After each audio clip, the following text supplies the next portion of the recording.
I really, really want to reverse aging, which will be possible. I see it in our portfolio companies, Cambrian, Rejuveron, like who are the two leading longevity companies literally in the world. And I think it will be possible in our lifetime. And by that, give people more time. Well, we want to do like a similar athletics competition like the Olympics, just that performance enhancements are not just allowed, they're actually endorsed. Let me give you the killer argument. Is like roundabout, and by the way, it's not our numbers, that's the number of the Olympics. Roundabout 40 to 50% of athletes dope anyway.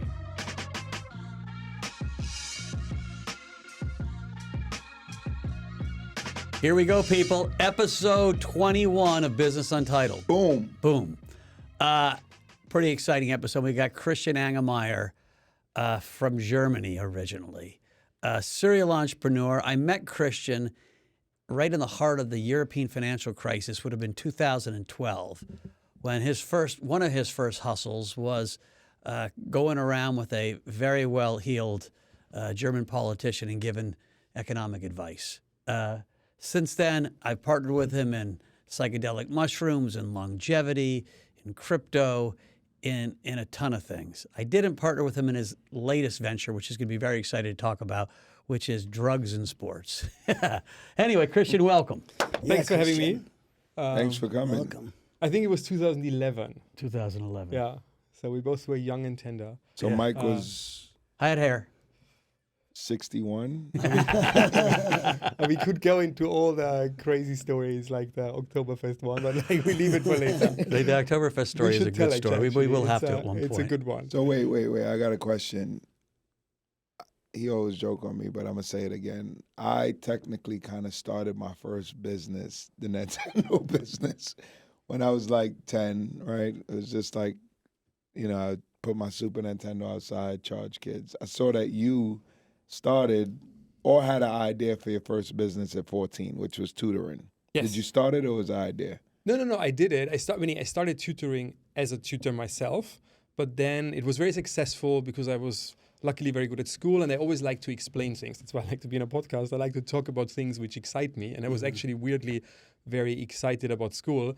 So I was really well in doing that. And then I was thinking though, and it sounds now super simple, but like for a 14-year-old, this was my first like sort of real entrepreneurial,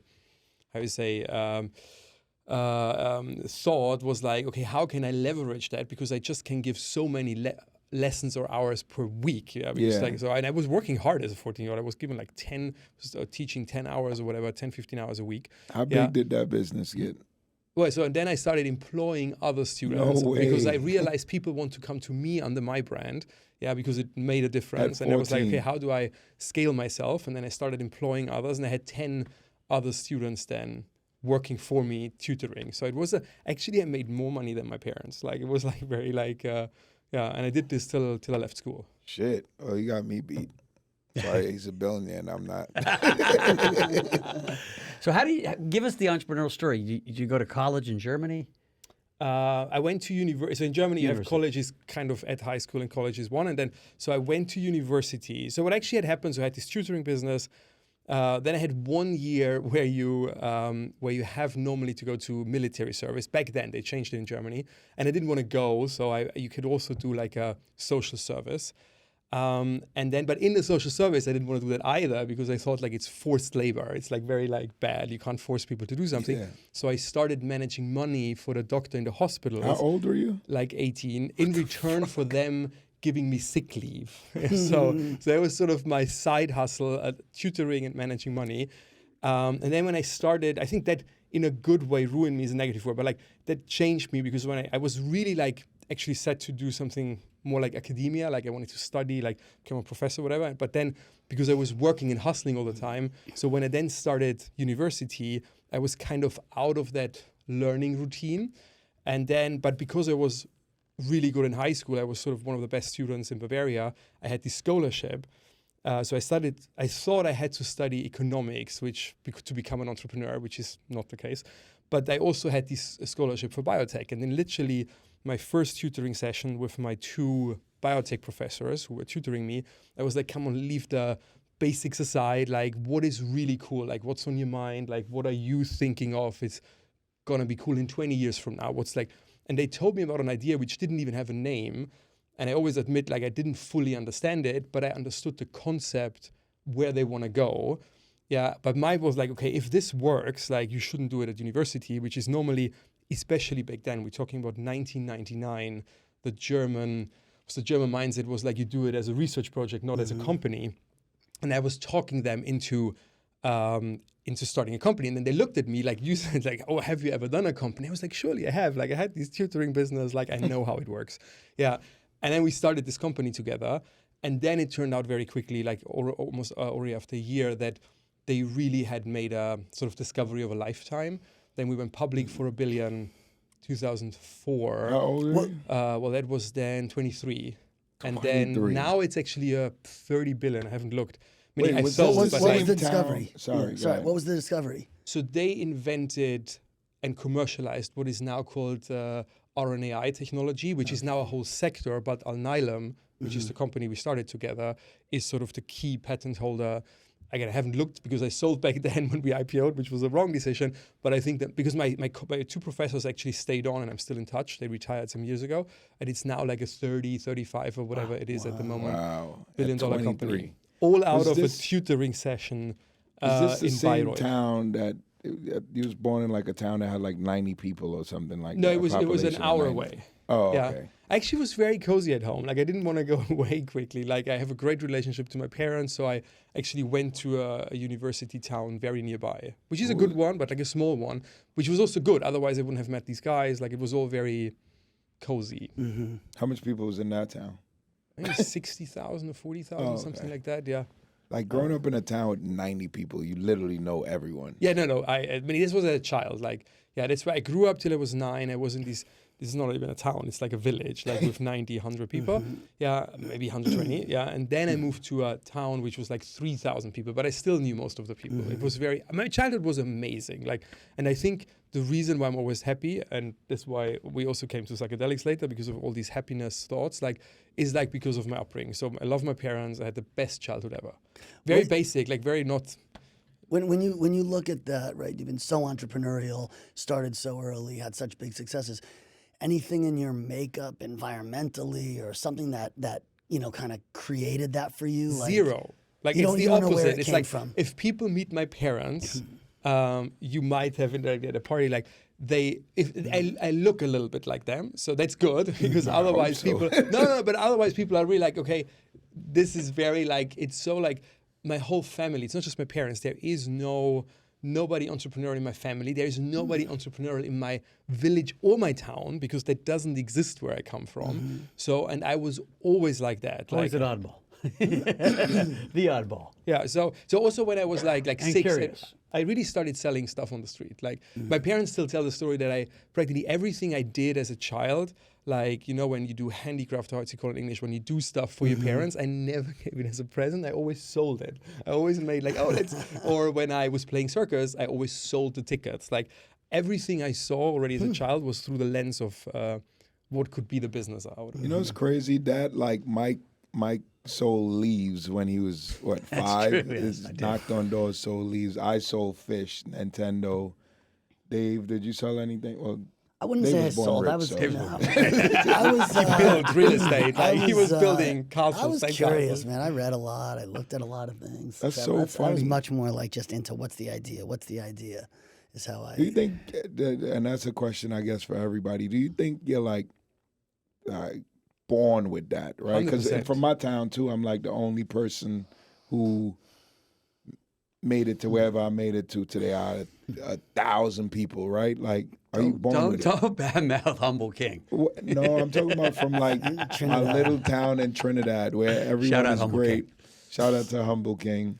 But yeah, like, so I'm like, was I born with this? Like, you think you were just... No, I think it must be like, I don't know if it's gene, but like it must be something you're born with because there was literally, I thought about it a lot. There is nothing, which maybe the only thing was the Walt Disney comics Dagobert Duck. Like that was the only entrepreneur I knew when growing up because like there was nothing. One thing we've noticed in interviewing entrepreneurs is 95% of them, the number one trait we find is curiosity. Yeah. Yeah. Just curious, learning new stuff, reading books, meeting people. And one of the other ones is networking. And you probably are the best networker, or at least top 3 networkers I've ever met. Like, I introduced Christian to one of my friends, and 2 weeks later, he's better friends than I am. And you're curious. Which goes hand in hand, because I'm really curious in people, because people are, I think, very fascinating. And I also think everybody is fascinating. You can even, like, I always try to talk to the taxi driver, and it's not a cliche, but like normally one rule I have, like, obviously you can say, like, people who are very successful are, you could say, more interesting, have more to say, but like everybody has something. Yeah, you just need to find that out and sort of harness that. You know, it's funny. That's something I actually like tell people all the time. I talk to everyone. Yeah, I why just not? Find By the way, everyone so interesting. The taxi driver, everybody. Yeah, we're gonna have an extrovert competition. Yeah. Forget the drug games, the extrovert games. Mel talks to everybody, but he actually listens. Yeah. Mike talks to everybody, listens. Right? I don't talk to everybody, but I listen. You know, listen it's kind to of everybody. I listen to everybody. Yeah. You know, I listen a You lot, do. but it's funny like how different we are in that. Yeah, it's true. You're extroverted, you listen too. Hopefully, yeah. Yeah. But I'm also, I always say, like, sometimes I need my time alone. I think I'm an extrovert introvert. I Yeah. can be Me very too. extrovert, but then when it's getting too much, then I need to be alone Yeah. for an evening or for a day or Extrovert, whatever. extrovert. Yeah. I This need guy- to recharge. yeah. Like, Mike can't be Mike alone. recharges off of people. He Yeah. like if he's alone too much, he starts to drain, and he's like needs to get somebody in the room. no, I to can like be kick both. his I can energy be up. alone for a long. Actually, in Yeah. COVID, I was weeks alone. Really enjoyed it. Like, I was completely alone. I mean, I was speaking to people on Zoom, but I was Yeah. like, oh, this is also great. Like, I really love both. I can I go have alone to on a be holiday. alone for a little bit. Yeah. Like, And Christian juggles like at least 3 Zoom calls at any given time, don't you? Yeah, but then I need to de-stress. Yes, but no, I can do it, but then I Yeah. need to. You're a great multitasker. so I wait, try. were you a millionaire at 23? Yes, yeah. So take us after that. So you go public with that, and then where'd you go from that? I mean, that was a huge score. How did you like get motivated for the next thing? Were you already into other things? Well, the thing before was like one of the big decisions was actually already before, because like I tried to stay at university. So officially I was at university for 1.5 years, but I kind of mentally checked So you're out a college after. dropout. Yes. So I mentally checked that after 6 months already. But like after 1.5 years, I had to take the decision really to drop out. And the company was going fairly well already, but it wasn't public, whatever. My parents were completely against it. So, but I still did it. So that was a big thing. And then I also like, meaning when we IPO'd, I was like, okay, I want to definitely stay now entrepreneurial and like do both actually. So I started investing in companies, and it's still the same setup we're doing now. So we're investing, but always when we have an original idea, then we also start companies ourselves, like a tie, which we then did together. Like, but that's my 2 things, like investing as a default. So when other people have great stuff, why not sort of support them? But once in a while, like so I always say we're not an incubator that we have to do every month a new idea, but like enhanced games, like when the idea is not there and we have it, then sort of let's do it ourselves. Right. So we can go from enhanced games backwards, or we can go to enhanced games. Let's jump in, because it's a pretty freaking Do it. controversial and radical idea. Dave and I were both members of the U.S. Olympic team. Shout out to USOC. And, they take drug testing very seriously. That said, a lot of people, we had Russian athletes win medals, U.S. athletes win medals, get the medals stripped because they test positive for drugs. It's a huge industry testing people, and you're going to try to disrupt that industry. So give us the pitch. Well, we want to do like a similar athletics competition like the Olympics, just that, let's call it doping, or I like the word more performance enhancements, are not just allowed, they're actually endorsed. Yeah, so they don't have to, so you can actually enter our games, which are called the enhanced games, and which will be the first time happening next year. So you can enter as a natural, so you don't need to, but like we're very happy if you do. And we want to showcase actually what humans can achieve with the help of science. So that's the short version. What are the sports? What's the reception been? Are people looking at you like you're a crazy man? So who allows the enhanced games? Are you just like So first of creating it all, people yourself? have a wrong thought about doping, because doping is not illegal from a government level. Right. It's like the respective sports league has their own rules. So if you go to the Olympics and you get caught, you get disqualified. But it's not a crime. Like, Right. because like, by the way, all these drugs. So let me go, what is allowed? We do have actually a framework. It's not everything goes. Like we do have 2 rules. The one is like, you have to do FDA approved therapeutics drugs. Yeah. By the way, and most of them are, but what we not allow is that you cook something yourself in a chemistry lab. So, but like the range of actually performance enhancement drugs, which are legal or medically available, like with a doctor together, is enormous. And by the way, all athletes do that again. So this is why it's not illegal from a country or federal level or whatever you call it, but like it's just like the respective sports league doesn't allow it. And the second is that it's very important. You're not allowed to show negative side effects, because actually very interesting, and it reminds me so much, and hopefully we talk about it as well, so we now started with that, is like when I started talking about psychedelics, which is a business we have together, a Thai, at the very early days, people don't remember, because like now within years, psychedelics became so accepted. You sit at dinners and people talk about it. But when I started talking about it, I remember when I went, Mike was the first person outside of my family I ever talked about it, and we can go there. So, but like back then, when I mentioned psychedelics, people had crazy wrong ideas. Where we say, oh, they make a hole in your brain, or oh, every 100th person on LSD is never coming back, which is completely wrong. It's completely wrong. So, and then I always pulled up a chart, and by the way, whoever is watching, like pull up the chart from David Nutt. David Nutt is a super famous neuroscientist, and on behalf of the British government, he made the biggest ever study on the risk potential of recreational drugs. By the way, the legal ones like alcohol and the illegal ones like heroin.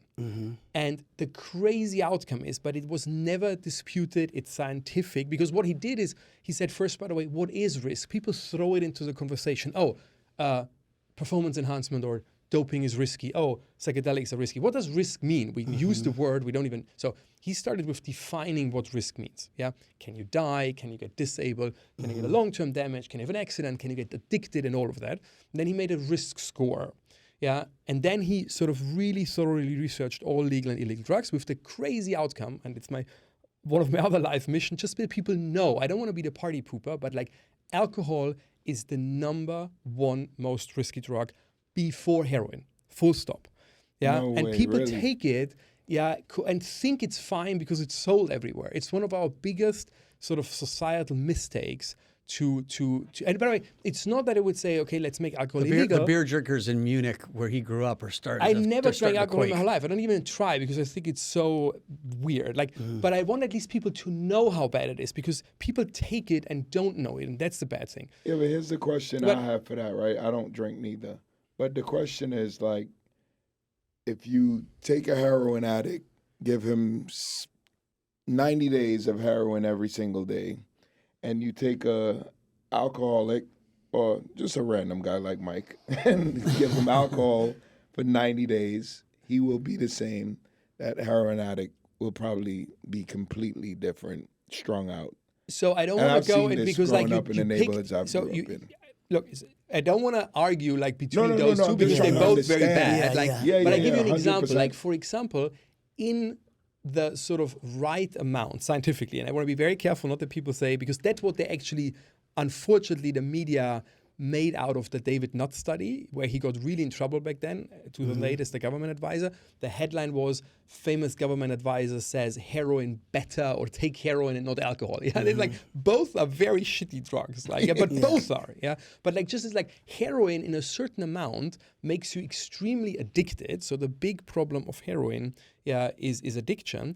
But in the right, there's no right amount, but in a small amount with a doctor, for example, it has no real toxicity. So when people come off heroin, which is very hard because it's the most addictive drug, they don't have any damage to their body. So heroin has then these very bad things that if you take too much, then you sort of die because it's a kind of narcotic, like an opioid.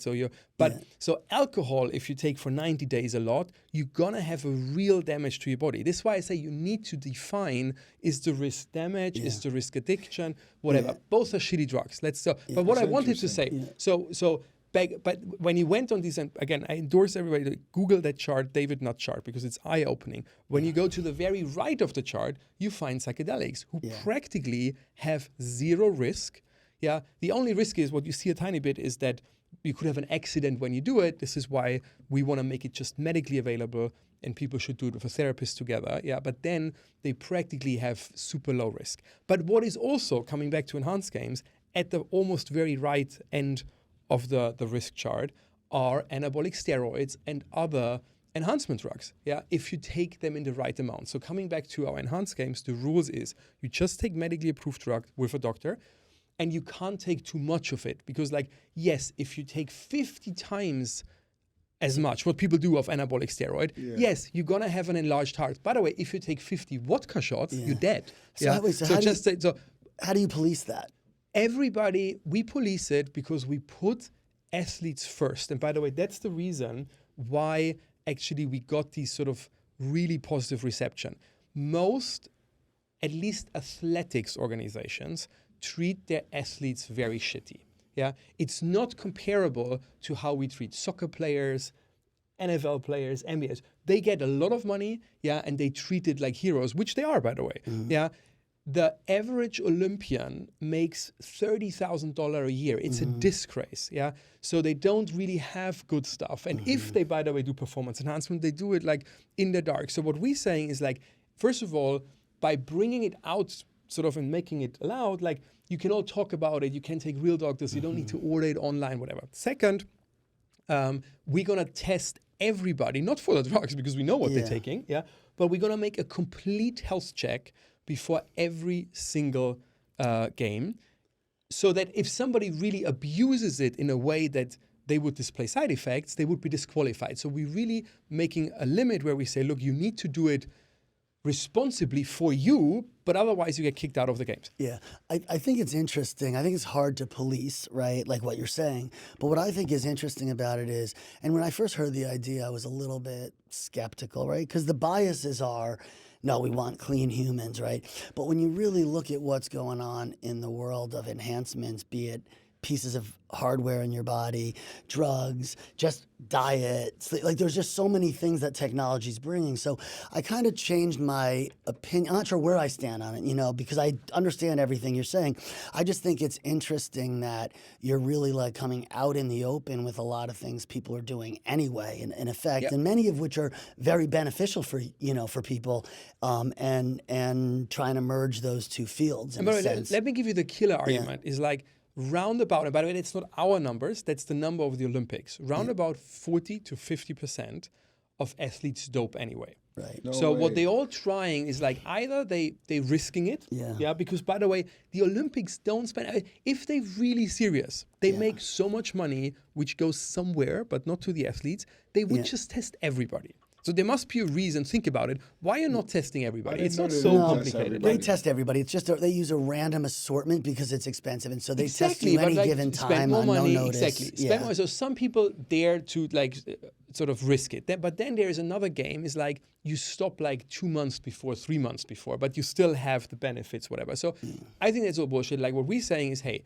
it's all about contextualizing. Again, you can be natural. You can go into our games. Will you get any stars that have been stars that will come back? You know, like Michael Phelps. You know, because I guess if you're older, you probably can last longer if you're taking 100%. But just to finish it, so like if you are a natural going to our games, and you come in second, you can be proud and say, I won because I'm the #1 natural. Like in the Olympics, so many athletes secretly told us, we know who's doing it and not. You know. Like, Can you give us some names? No. But Dave and I both wrestling. But you said the same. Like you know that. So, Yeah. And then they come in second and they know the #1 dope, but like just didn't get caught. How do you make it? How you feel it? You feel shit. Like so in our games, like if you come in second, and you're natural, you're gonna be a hero. By the way, and there will be even naturals, and they're gonna be the biggest hero who come in first in our game, and then they can really say, look, I beat all the enhanced ones. Like it's just fair and transparent. Yeah, I think another thing about the drug testing in the Olympics is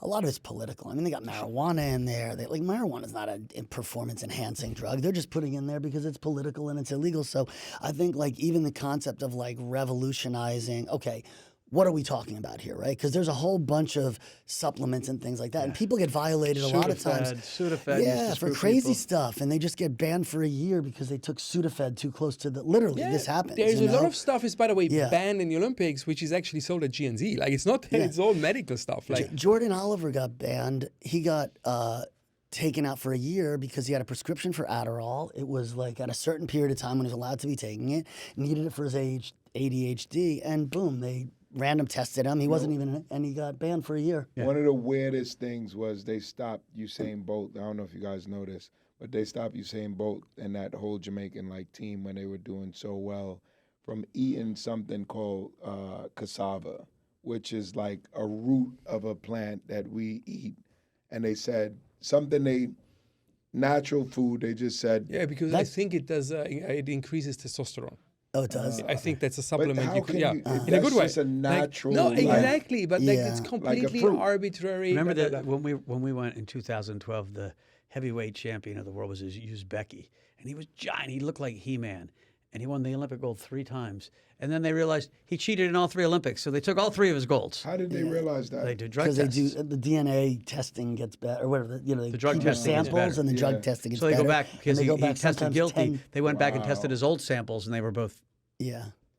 But to coming to your point, like what we also realized, and by the way, it's one of these startups we're doing where like every day, literally every day, we in a positive way get more input from people who calling us and say, hey, we want to partner with you on that. Like we learn or whatever. So, but one thing we didn't even have on the radar so much was that sports in general is inherently ageist. Like sort of if you're 30 or older than 30, like in most sports you're out. You're an old person. So but these people love what they're doing. Like not just in athletics, like we have soccer players who say, hey, we have one famous soccer player who's gonna come in and he's like, hey, I'm 36. Like, but I'm not like at the top of my game anymore. But now I can be at the top of my game, and I want to be a runner. Like, and we're gonna have a very big announcement coming the next 2-3 weeks about a documentary we're doing with very cool concepts. So watch out for it.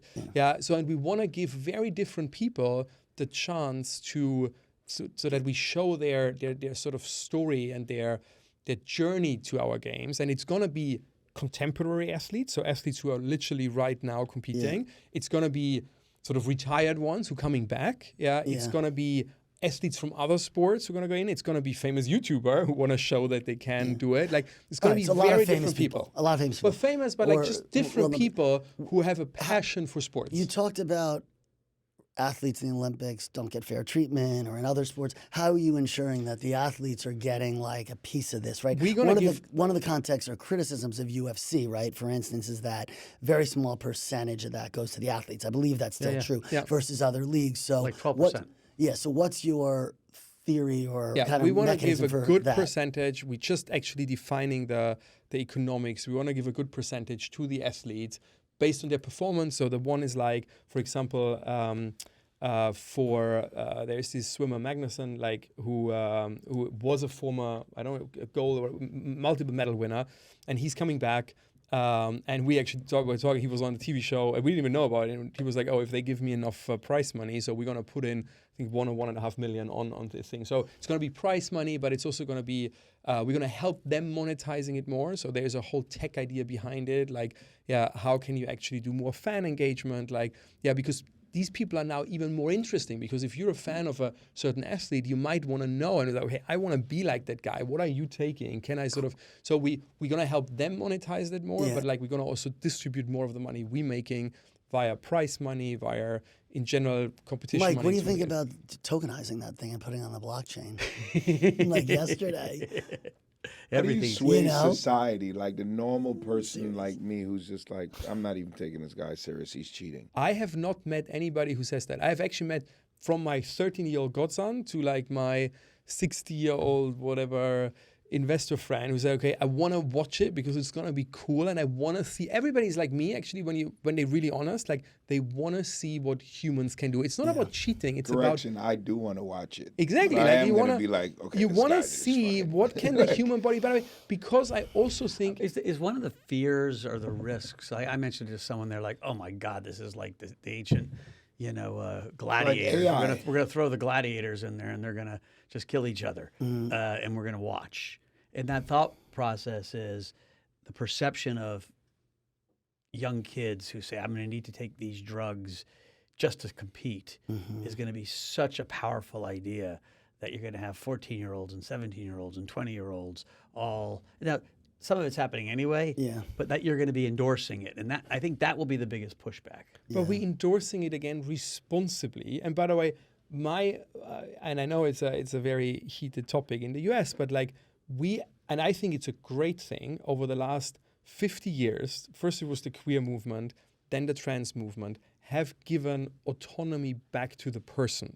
We're now in a state that people can decide how they identify, who they are, whatever, which I think is great. But if we are agreeing on that, which I think society is coming to terms that it's a good thing and that people should have that autonomy, how can we take away, how can we say, okay, but it's not okay to enhance yourself in really vital stuff like optics, muscle stuff. But also, by the way, I think it's just the beginning. So my big thought is we're going into this golden era of human enhancement. Like, for example, there are already great drugs which make you a tiny bit smarter. And by the way, some students are doing it, modafinil, whatever. And some are not. Is this fair? We should educate people. We should educate, also say, look, there is also a downside, by the way, as is for alcohol.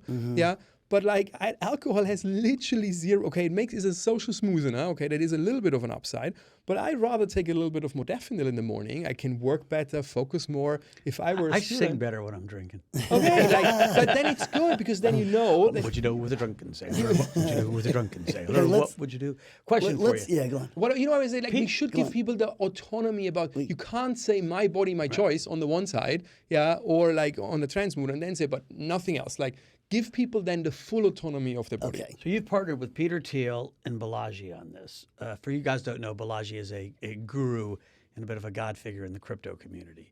Very bright guy. But Peter Thiel is probably a top 5, top 10, venture investor, influencer in the world. Iconoclast, different ideas. And so was it his idea, your idea? How did you guys get together on this? You're both libertarians. No, the idea I have to give full to the CEO, Aaron D'Souza. So he's a long-term friend. He came with the very raw idea, and then we developed it together. It's not my idea. All credits to Aaron. So Aaron came to me. We discussed for a year because it was very raw back then. So I could say my part was sort of really finding, making a business model which is sort of doable out of it. And then we both convinced Peter together, and he loves these kind of ideas. Okay. Yeah. Should we? So that's enhanced games. Very interesting. Very, twist very on. Interesting. Yeah, and a true entrepreneur. Talk about longevity a little bit. Do you want to talk about something else? I would say the thing that I've seen Christian get most excited about, and maybe make the most difference in, is psychedelics. Okay. And so maybe we want to talk about your psychedelic journey a little bit and why it mattered and what you did and what you see the future. And how did you even get into it, period? And as you do, just keep in mind, our listeners don't know a ton about it, so break it down. I break it down, and because I did tell the story, I think, once or twice on podcast, but not with you together, because there is a big credit to you, Mike. But how it all started, it's actually weirdly, because people think when they hear me talking about enhanced games or whatever, that I'm so pro drugs. I'm actually not, in terms of the stupid ones. I was always very against it. And the main reason is, I could sugarcoat it now, but the main reason was, so I always knew I'm gay, which I'm totally fine now, but back then I realized the situation. I was in this village, there was no other gay person.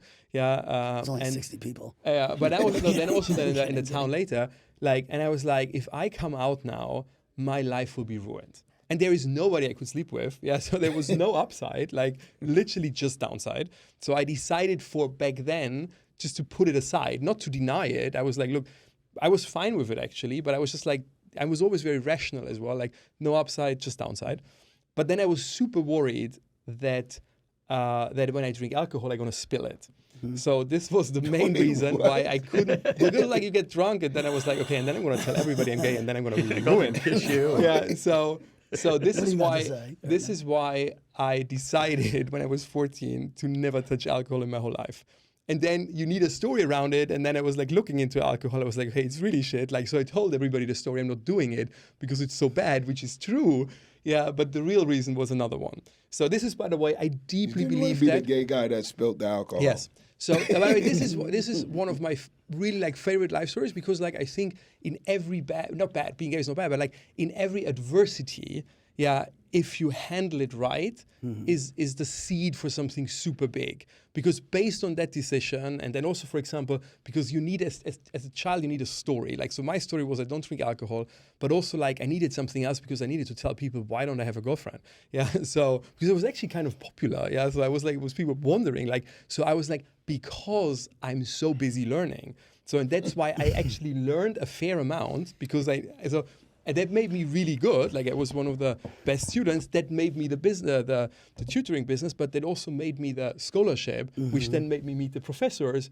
And then I had I started the company, Al Nylab. So all is based on an adversity. I just thought about how to handle it. So this is why I'm actually a big believer we shouldn't kill, or we shouldn't try to remove too many adversities. We're living in a world where the young people are like, oh, all the adversities needs to be removed. And I'm like, no, they actually make you if you handle them. We should teach them more like to handle them right, or make something out of it instead of removing them. Yeah, but anyway, so I didn't drink alcohol ever.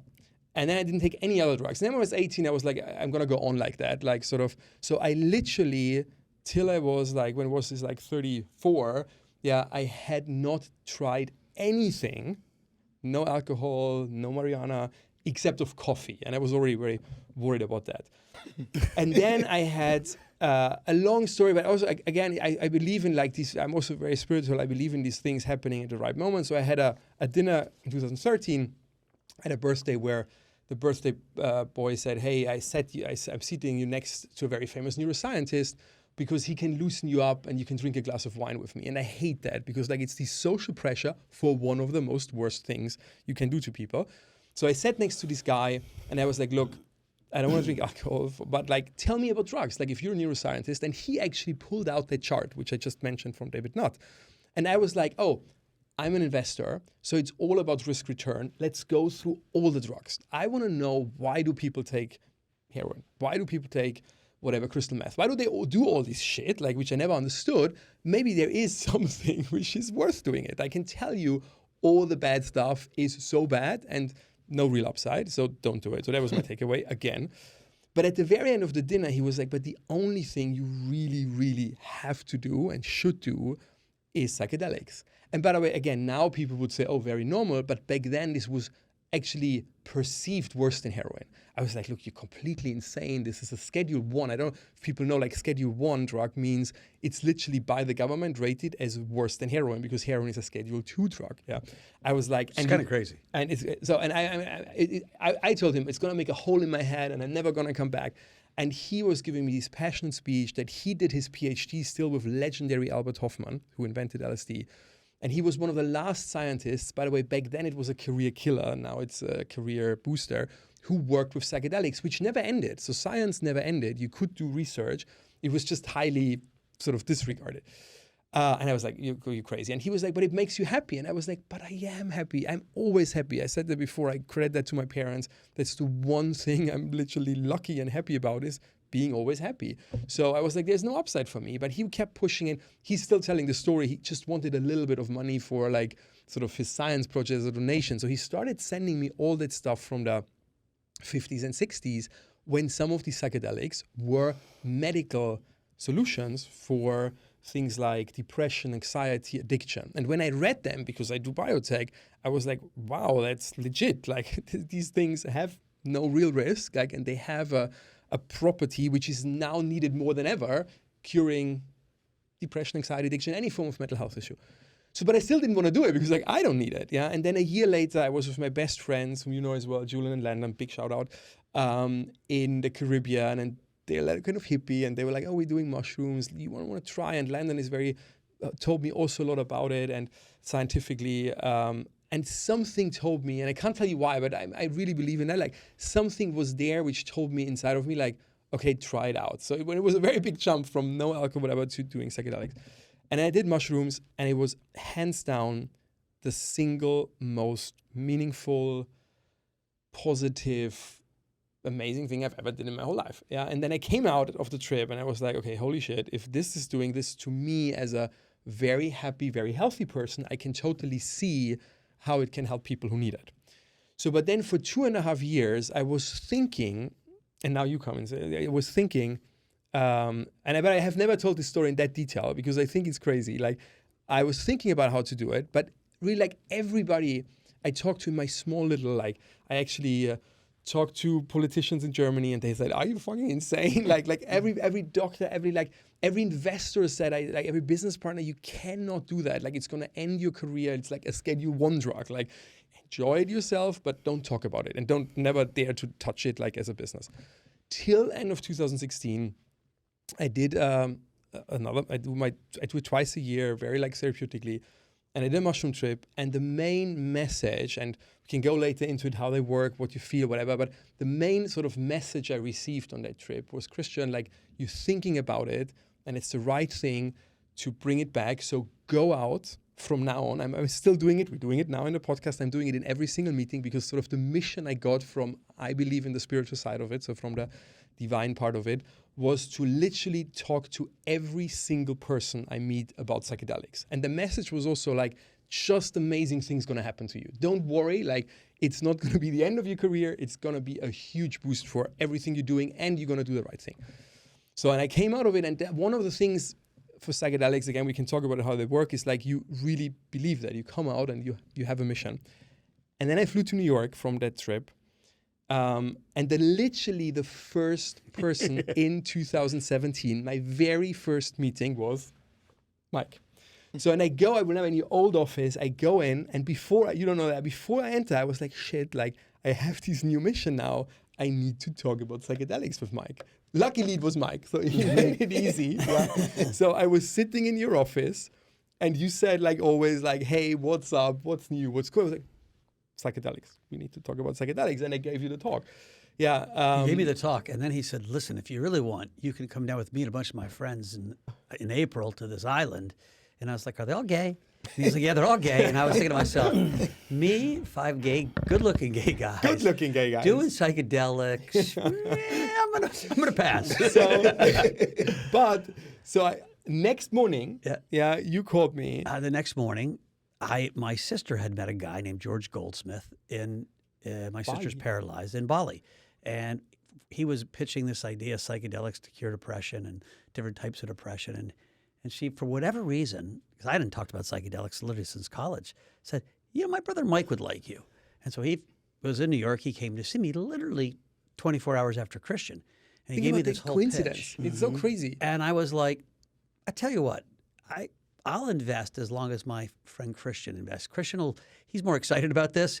He'll do the due diligence, and if he's in, I'm in. Mm-hmm. And Christian met him.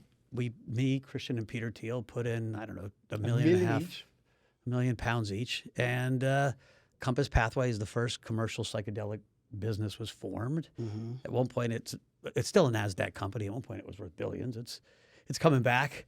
But it was a great journey. And, we donated to the put money in this thing. And then Christian, to be fair, he did almost 90% of the work. I gave the story a few times, but Christian really did the diligence and started helping him raise the money and building the company. And I started getting calls from like MAPS and USONA, these psychedelic nonprofits, like, dude, what are you doing? And I was like, I didn't even know you guys existed. Yeah. And what I realized was Christian and George, little help from me, very small, we raised more money to put into psychedelics in 6 months than the nonprofit community had in 20 years. And it really, give him credit where credit's due, and George Goldsmith, really started this commercialization of this whole field. Yeah. A lot of help from other people, but that was the origin story. Can we talk about the business model of a tie? Compass a tie. Yeah. So what happens? How does it work? What are you trying to do with it? Yeah. No, but I just want to say again, I think it's a weird coincidence. If I hadn't had the trip, talked to you exactly the day before, life goes in an interesting way. So we started in Compass. The founder is George and Katya, by the way. We should not forget his wife. And then I quickly realized there are more very interesting psychedelics. So the most famous one is, colloquially said, magic mushroom, psilocybin, which is Compass is doing. So when we seed funded Compass. But then I was like, oh wow, there are more psychedelics which deserve both attention, but also research. And by the way, I want to say it's super important. What we're doing, both with Compass and coming to Atai in a second, is we want to make those psychedelic substances medically used again. So it's not cannabis, it's not going to be legalized. It should not be legalized because I believe they're very, very strong, potent therapeutics, but like in all the times except of the 60s, some hippies don't like what I say, but like the 60s were an anomaly which actually led to also like the political class back then abused it, but like also the way the 60s used psychedelics was not good because like it led to this backslash. If you go back the last 10,000 years, all cultures, all religions, most religions are based on psychedelics, they made it very regulated and you just were allowed to access this with a shaman together, shaman of today is a therapist. So we want to make it super important, clearly medical. Can you talk about legal versus not legal, though? Because that's not necessarily clear, right? Because legal marijuana is legal in certain states, but you're talking about federally so legal, we right? don't, so because explain like that. people think about legal often then that it's consumer legal, that you can go into a shop and buy it. So when I'm talking about legal, then I mean, that's why I'm just emphasizing that medically legal, meaning it's not going to be sold anywhere. It's not even psychedelics as a prescription, but you have to go to your therapist.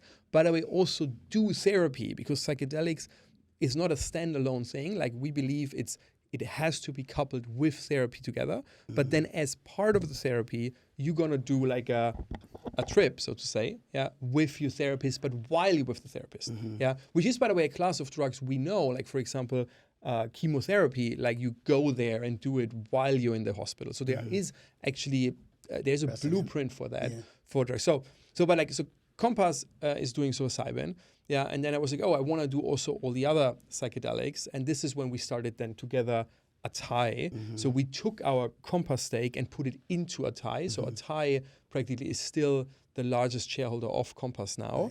But Atai sort of became the mothership and is doing literally all other psychedelics which have a medical use case, which the big five, it's a little bit like I call them, is psilocybin by a Compass. Then it's DMT, which is the ingredient in what is colloquially called ayahuasca. Then it's 5-MeO DMT. Then we're doing a newer, actually improved version of MDMA, which also has, which some people count, in this case I do, as a psychedelic. It's sort of something like-ish. It's not a real psychedelic. And then it's one of my favorites because it's favorites in terms of what it does, because it's solving hopefully soon a problem which is so big, is ibogaine, which is the strongest psychedelic, but it's also the one which has the biggest anti-addictive property. So all psychedelics are non-addictive, so you cannot get addicted to psychedelics, but even more, all psychedelics have an anti-addictive property, so they help people coming off addiction. But for the strongest addiction, which is heroin and opioids, you need the strongest psychedelic, which is ibogaine. But ibogaine, in early studies and a lot of anecdotal evidence, because there are ibogaine clinics in Mexico and other parts where it's neither legal nor illegal, like the whole South America is practically not classifying psychedelics, shows that with high double-digit success rate, you can get people with one ibogaine trip off opioids and heroin, which is like fan group. So, which is a huge thing, obviously, because the problem is so big. Yeah, and I think it's important to note, the legality of marijuana around states, but not federal and recreational. And this is something very different. You're going for FDA approval, right? Studies, medically used, and it's a big undertaking. It's not, And by the way, I'm very proud of that because I think one of the reasons, and again, there is many other people who, for example, big shout out to Michael Pollan, whoever wants to learn more about psychedelics, there's this amazing book, How to Change Your Mind. There are great people, like we're partnering now with her, Amanda Fielding. So she's the godmother, so to say, of psychedelics in the UK, and we just partnered with her on 5-MeO DMT. So I want to really make sure, we're not the first ones, but we were the ones who, I would say, realized, and sometimes I think also things need to happen at the right time, but also we realized the power sort of capitalism, because the only way to, in my point of view, bring back psychedelics, and also the right way, is to once and for all debunk all the urban legends which have been built up by the Nixon government and the following ones. But you need money for that. And in total, Atai and Compass together, we almost raised $1 billion. Again, this is 1,000 times or whatever more, than or 100 times more than any nonprofit could have raised. And are investing that into very thorough research, because you have to give America one thing, like the gold standard. And that's the same I said for enhanced games. Like, it's not that I have a laissez-faire attitude and I cook your stuff, whatever. Like, it's like FDA is the gold standard. And once you're through FDA approvals, we know things work, because that's the way, and we know the side effects, if any. So, and that's what we're doing with all the psychedelics, and that's my general view. Make all that stuff medically. Don't do it, by the way, don't do it just like, again, psychedelics, don't do it at home alone, like do it with a therapist. But I want to give people access in a medical framework. Want to move to longevity? Or what do you want to One talk last about? question on go on. psychedelics. So Compass Pathways goes public, Atai goes public. Because psychedelics kind of burst onto the scene, I always say all bubbles happen over things that are so real people can all understand them. And it spread everywhere. And so we had this frenzy of buying, right? The companies were worth, our stakes were worth a whole lot. And then they kind of crashed down because these are long processes. And so we had, these stocks go way up and way down, and you realize getting drugs approved is really hard and takes a long time and is really expensive. And so normally these big drug companies fund these things because they know they're going to have patents on the other side. They know exactly how, if they have a obesity drug or an antidepressant drug, it moves through the system. This is a whole new class of drugs. Will insurance pay for it? Are they going to pay for the therapist? And so there's been a lot less drug company interest. And so these companies like Compass Atai, and there's plenty others now, have been raising the money and getting these studies done. Where do you think we are in that cycle? Right? We've bounced a little bit on all these stocks. The optimism, I'm more certain today than I was yesterday, last year, 2 years ago, and 5 years ago, that psychedelics will fundamentally change the way mental health is delivered. But as investments, where are we? Well, so first of all, I want to be a little bit cocky. There is practically just Compass and Atai, because most of the rest is bullshit. Like, a lot of people, that was part of the, unfortunately, then why stocks went down, because so many companies jumped on that, because you have to have IP and patents. And what we did, by the way, not just because we're so smart, I think we're smart, but we also, we just were the first ones. So we had a blank field. Like, with Compass and Atai, we recreated and IP and patents around these psychedelics, because otherwise you can't invest hundreds of millions of dollars if you don't own these substances. So by logic, by the way, there can't be just a few of them. And I would say because we were early, I think we did a thorough job. Like, we mapped out more or less everything reasonably. Is there a niche we forgot and somebody else is maybe doing? And there is maps for MDMA. So where are we? But where are we? I think it was all what you said is correct, but it was also biotech as a sector went down a lot. It's not just Atai, it's not just Compa, the whole sector went down. And when a sector goes down, in the boom, because before there was the boom, the novelty is a bonus. So Atai and Compass did really well because there was this hype around them in an anyway good biotech market. But now when the whole biotech market went down, people were like, oh, novelty is actually bad. And there are questions which I think are completely answered, by the way. For example, will insurers pay them? Yes, we're talking to them. But people don't like novelty in times biotech is turning, and you see that Atai is going up. So I think in a better environment, Atai and Compass, by the way, because they're beaten down so much, and yes, I'm talking my own book, I'm still the largest shareholder, but they are crazily undervalued, because we're solving one, if not the biggest problem of our time in healthcare, which is mental health. It's the number one issue out there. 1 out of 5 people has a diagnosed mental health issue. I think the shadow number, or how we call it, gray number in English, is way higher, because unfortunately, mental health is still a stigmatized topic. People are not coming forward. So I think let's say 25%. And then comes my point of enhancement, actually, because that is what also, when we come to longevity, is who defines actually where depression starts. My favorite thing at a dinner is to ask people, if it's a really close friendship, who has had a problem with depression, whatever. And some people say, I did. So, but then if you turn the question around and say, but who is truly deeply happy? most of them say, no, I'm not. Like sort of, so what I'm saying is like, we have all the people who have a diagnosed issue, which is bad enough that this is the biggest problem in healthcare. But like, who doesn't want to add a little bit of happiness? Yeah. And by the way, you always can. Like, I was a very happy person already, and psychedelics gave me so much. Mel wants to know how he's going to live forever. Yeah, But I want to say that, like, I think psychedelics are the this, true thing, which at the very end, almost every person will take, because it makes you a better human being, it makes you happier, and I think at the end, happiness is all what we're here for. All right. Anything else on psychedelics? No, I'm No, kidding. but I could go on forever because it's my favorite topic. I know, and it's a great topic. It's amazing what you've done in it. But the longevity stuff's really cool too, right? Everybody thinks about that as you age, like live forever, or at least just live a healthy, fruitful, longer health span. Yeah, longer health span within that. And I think like just in terms of addressing like what does it mean about longevity? Is it meaning we're living to like 500 years old? Is it really that we're living a more healthy to 100 or 120? What are the goals around that? And where do you see that industry going? And what have you done that's interesting there? So first of all, the definition, because like sort of that for me almost came sort of hand in hand. Like when I was thinking about mental health and psychedelics very early on.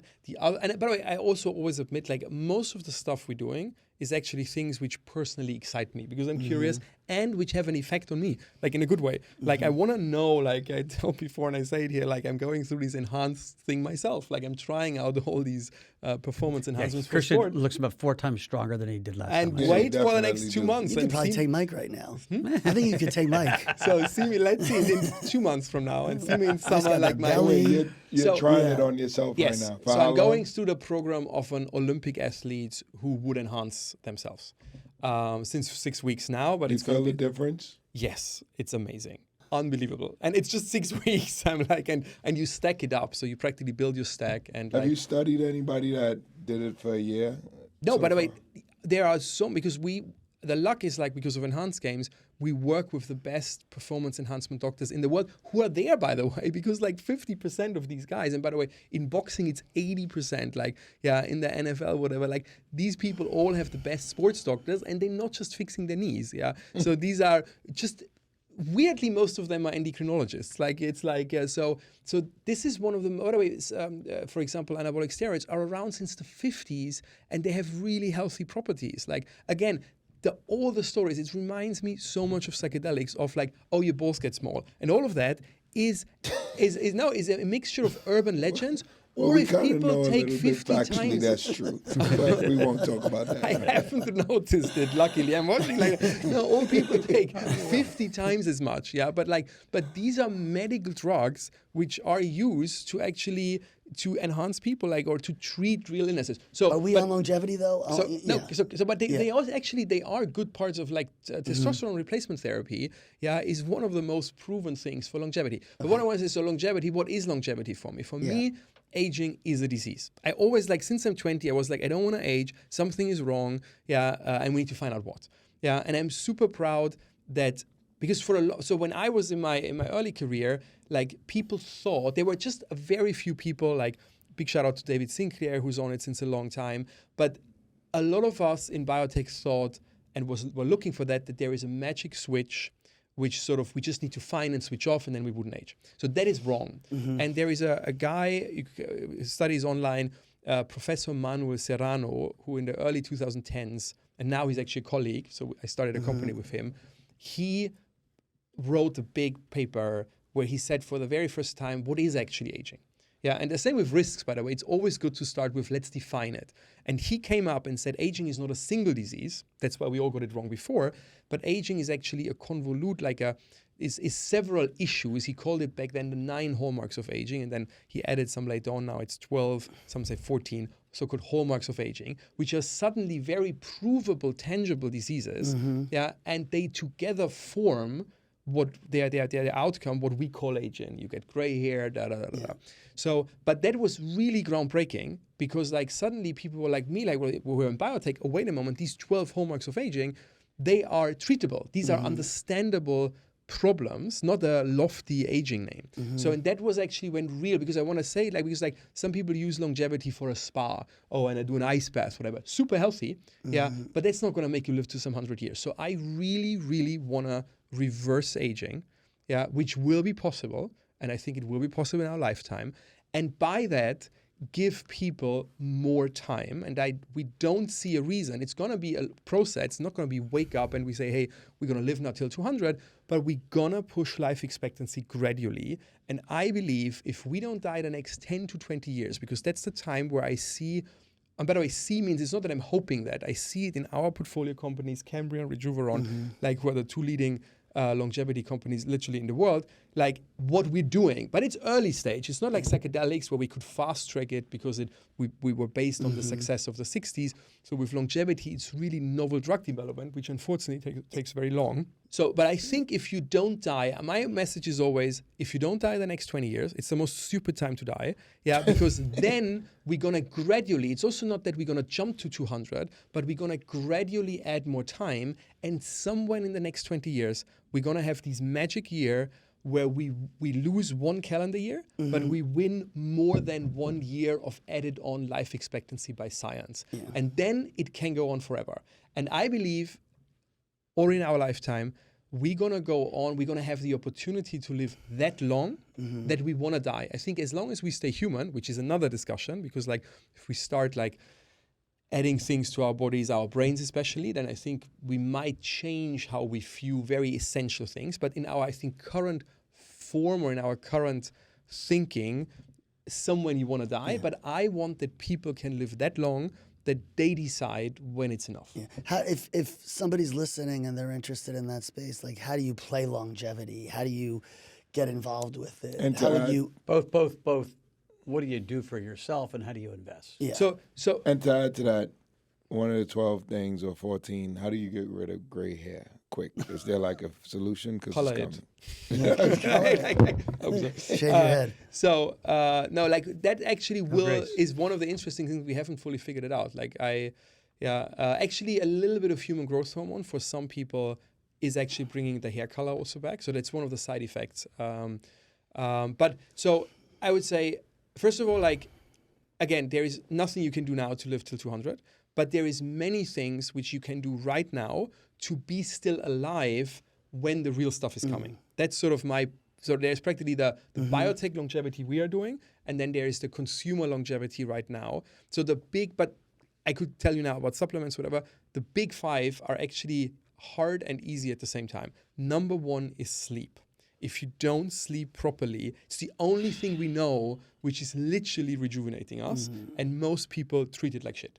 Yeah, so you need to sleep enough. I never wake up with an alarm clock. That's my big luxury. I don't do meetings in the morning because I want to finish my sleep cycle and wake up whenever my body feels it should wake up. What if you just like me, just have a hard time falling asleep? It's like impossible for me to sleep. I get like 5 hours sleep a day. Well, so then, but first of all, is you feel, because like it's not that we all need the same amount, but like the amount you need is genetic. So the question is, do you feel okay? Because then maybe you just need 5 hours. I should say, don't obsess over it. Most people need between 6 and 8 hours. Yeah. So everything less is really little. Yeah. But you might be. You have a sleeping pill for me? Well, so try melatonin. Yeah. Most people are magnesium deficient, which is a big sleep aid. Try magnesium. Magnesium, and but then you should do something for mental, your mental health, but it could be that your mind is racing too much. Yeah, that's exactly what it is. Then you could take beta blockers because they stop the sort of telling your mind to your heart beat too fast. So that's, for example, what I do sometimes. Like if I'm like, oh my God, like life is awesome and I need to do one more project in the night, then the beta blockers. Is that a prescription? Is a prescription drug, but it breaks that sort of mind-heart connection, and for a lot of people, it's more of the unknown thing, like in sleep, like if your heart doesn't come to full rest, that's either you can't fall asleep or you don't feel rested in the morning.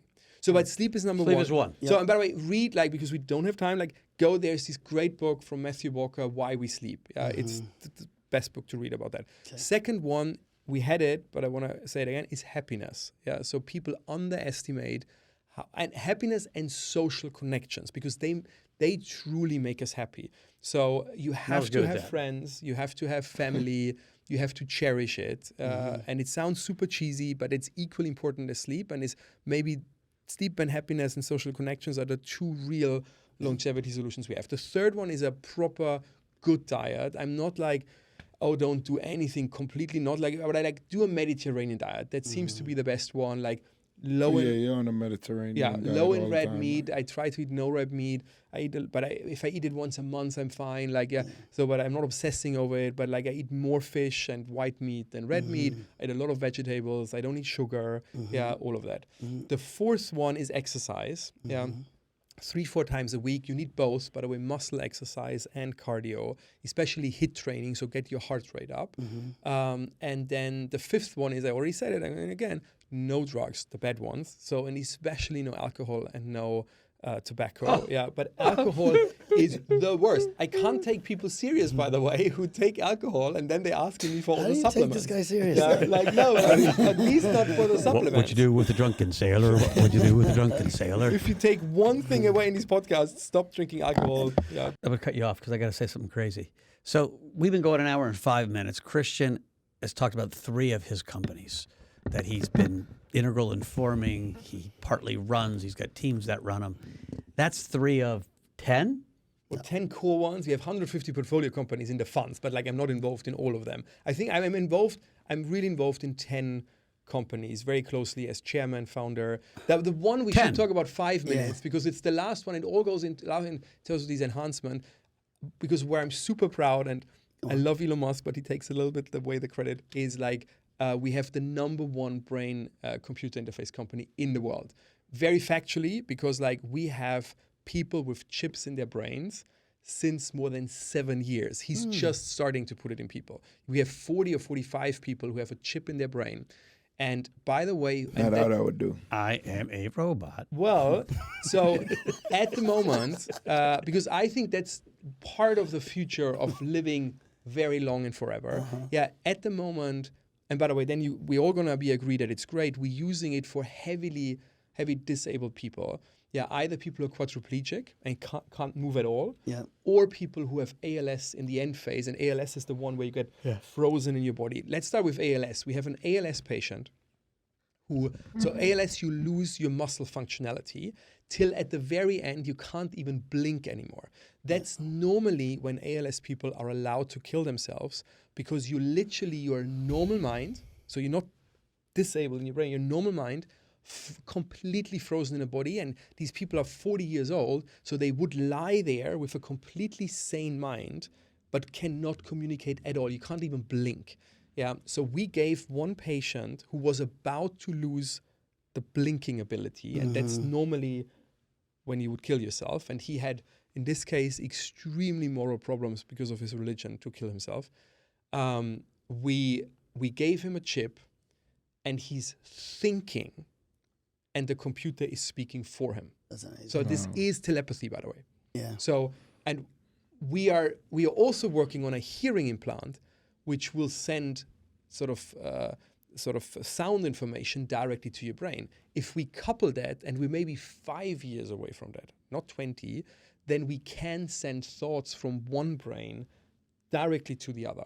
That's where we are already today. That's not what we want to do. That's what we're doing. So I don't want to know what's in Mike's brain. Well, that's a whole different question. So, How do we? for the entrepreneurs, right? Because we spoke for a long time. Well, you spoke for a long time, which was great.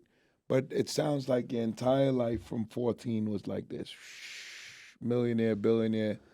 You had to fail a bunch of fucking times. There was a lot of failures. So can we talk about the failures? Yeah. Some of the ones that you was certain was going to work out.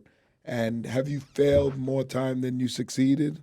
No, then I wouldn't sit here. Because you just need 2 or 3 big successes. Net, you have to succeed more than you fail. But first of all, not necessarily. No, but venture is a failure business as well. So, and what we're doing is really venture, and it's like partly super early stage venture. So I think we're doing really good because but also because I really I love these companies, and I think and the last 2 years, by the way, were extremely exhausting, because what happened the last 2 years is that a lot of companies were just running out of money and had to raise, which is normal in venture, but then the time wasn't just there. And I know that there are some investors who say, look, that's what it is, let them die.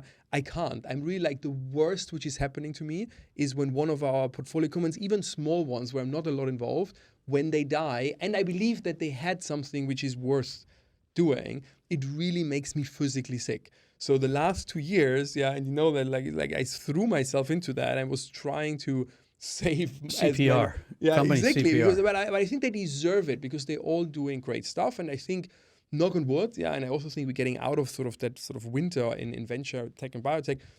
We brought actually a lot of portfolio companies sort of through that cycle. But yes, what about your personal like biggest failure? And I'm asking this because like, one, I want to know, and I always want people to know, like I always say my success is like me failing 90 times and succeeding 10, right?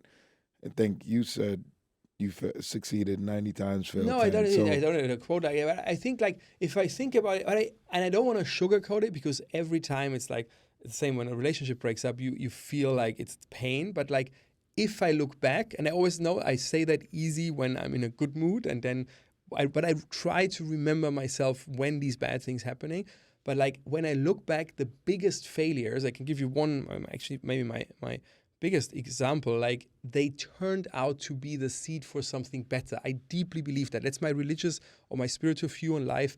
I actually believe that there is no negativity in the world. I know people will do that, but I believe there is neither bad like or evil, like nor negativity.